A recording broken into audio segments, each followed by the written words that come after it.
good morning. Okay, so I have been promising for several weeks now a dark academia slash fall slash autumn cozy TBR. And that's what we're going to do today. However, when I was putting together the list of books that I wanted to read over the next season, so the next 3 months, let's say September, October, November, it didn't turn out the way I had initially envisioned it. I had figured that my TBR would heavily feature dark academia books, and as it turns out, so far I only have one in my pile to read. That being said, I have ordered a ton of books from the library. However, only a few of them have showed up so far. So there may or may not be a part 2 to this TBR, and that's going to depend on how fast books arrive to me from the library and also how fast I'm able to read and get through them. Because the books I have so far are actually quite chunky, so I've set myself up with a challenge. I think it would be more accurate to describe this list of books as a spooky autumn or fall TBR. It has more of a Halloween theme than it does a dark academia theme. And that's totally fine. Sometimes things don't work out exactly as how we planned. When I was putting together this list, I realized how many books and genres can fall into the sort of fall cozy atmosphere. For example, mystery, thriller, paranormal, horror. There are so many different genres that are just appropriate for this season. And I think that's why my TBR ended up the way it did. So without further ado, let's get into the books.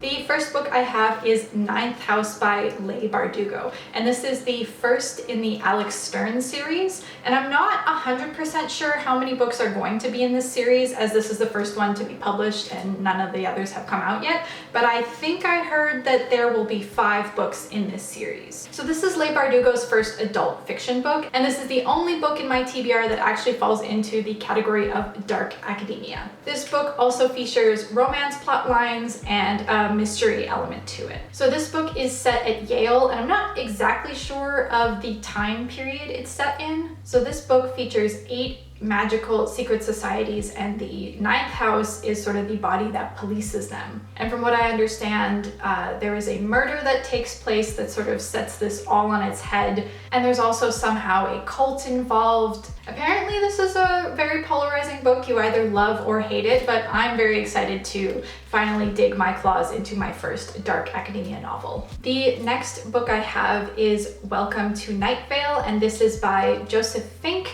and Jeffrey Craner. This is the first in the Night Vale trilogy. This one is a comedy, sci-fi, paranormal.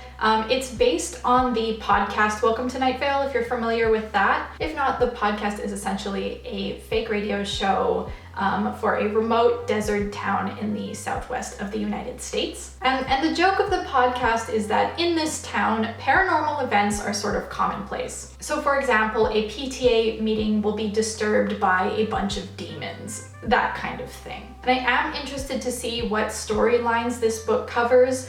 Will it overlap a lot with the content of the podcast, or is this an entirely original plot line? Yeah, and I'm just interested to see how this one goes. The next one is A Discovery of Witches by Deborah Harkness, and this is the first in the All Souls trilogy. So this one is a paranormal novel that features demons and witches and vampires, and it is also a romance that features a forbidden love plotline. From what I understand, it is set in the contemporary world, but I believe there's also a historical element to it, which takes place in the 1500s. So apparently it centers around, quote, a manuscript that holds the secrets to the past and the key to the future. I was also surprised to find out that there is a TV adaptation for this book. So if I like the novel, maybe I will also enjoy the TV series afterwards. But I'm very excited to finally read this book because it has been around for quite a while and I know it is beloved to many. Next up, we have Thornhill by Pam Smy. This one is a gothic horror paranormal mystery, and it is set in 1982. So this one is a middle grade to young adult book.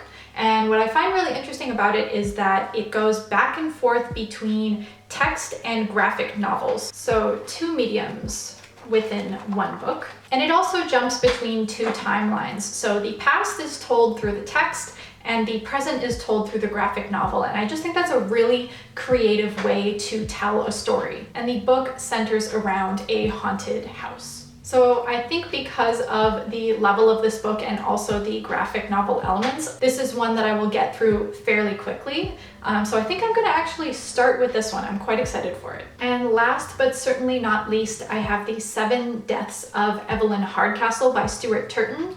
Not to be confused with the 7 Husbands of Evelyn Hugo by Taylor Jenkins Reid. 2 very different books, but I've been confusing them for a long time, and I'm sure you can see why. So this is Turton's debut novel. It is set in the 1920s, and it is a paranormal crime mystery thriller. So the basic premise of this novel is that a man wakes up in a different body of a different guest at the same party on the same day for 7 days in a row. So this man wakes up having lost all of his memories, and what he soon realizes is that he's trapped in this loop of a party that takes place in a manor house over a weekend. And Evelyn's death happens at the end of each day. So he is essentially tasked with solving her murder. So he, along with the reader, is trying to figure out what happened and piece together the mystery. And of course, there's layers to this mystery because not only are we wondering who killed Evelyn Hardcastle, but we're also wondering about the supernatural element, like why is this man tasked with solving her murder? How is this loop happening? And why is he reliving this day? And I hear that there are even more layers added to the mystery as you read on. I've heard that this book gets people hooked and it is an absolute page turner. I've heard that it took the author almost 10 years to write,